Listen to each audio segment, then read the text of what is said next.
brought to you by Almond Auctions, the worldwide leader in antique tractor auctions. Noblesville, Indiana is a quiet county seat with a stately courthouse. A peaceful place with an outdoor music center that's often home to sweet sounds. Living here close to the Verizon Wireless Outdoor Amphitheater here, we have a lot of concerts in the summertime, but my 1468 V8 tractor is still the best music there is here.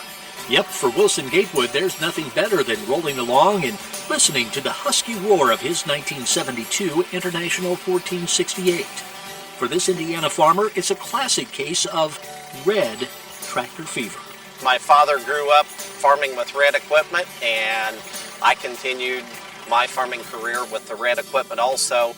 Here at the home where we're located at, I can remember as a child playing on a 1947 Farmall B, sitting right here in this particular driveway, and that was the first red tractor that I ever got to drive. He's driving something a little bigger than a Farmall B these days. The dual exhaust stacks and the 550 cubic inch V8 engine were IH standard equipment on the 1468. With dual hydraulics and rollover protection, this brawny tractor weighs in at nearly 6 tons. It was advertised as being very unique, being very prestigious, owns something different that your neighbor doesn't have, was one of Harvester's advertising gimmicks on this tractor.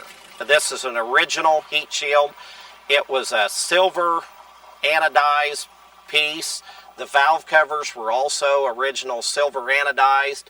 I wanted to do something to kind of make this tractor stand out a little further. My wife suggested that we chrome these items here. The original mufflers were removed, and we went with the chrome pipes on it that you see here today. In some respects, this tractor was way ahead of itself because competitive tractors of John Deere, they never offered a V8 tractor, so that kind of kept International Harvester out forward ahead there. The IH engine turned out better than 130 horsepower. And there's another unique feature. Under light loads, the tractor saves fuel by operating on only 4 cylinders. Once the engine gets up to 70 horsepower, then all 8 cylinders get fired up. One of the other things is we periodically will fire the tractor up and let people hear it run at the shows, and it's kind of like, you know, they just come from all over. International Harvester advertised the tractor to be a fuel savings tractor for light work such as cultivating, hauling manure, baling hay. It was the world's worst tractor on a hay baler because when you would pick up the heavier hay in the field and the governor would kick in, it would shear the shear bolts on a baler every time. Wilson figures the 1468 would have cost around $12,000 new back in 1972.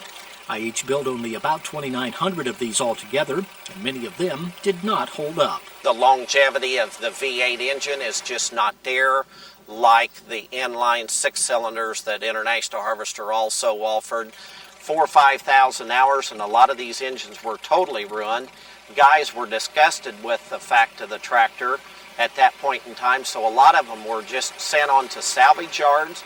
Parts are almost unattainable for this engine today. This 1468 spent all of its working life in the farm fields of central Indiana.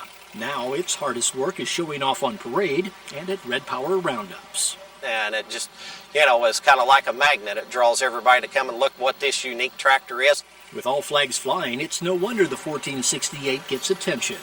Just as important for Wilson is the opportunity to make sure another generation understands what Red Power is all about.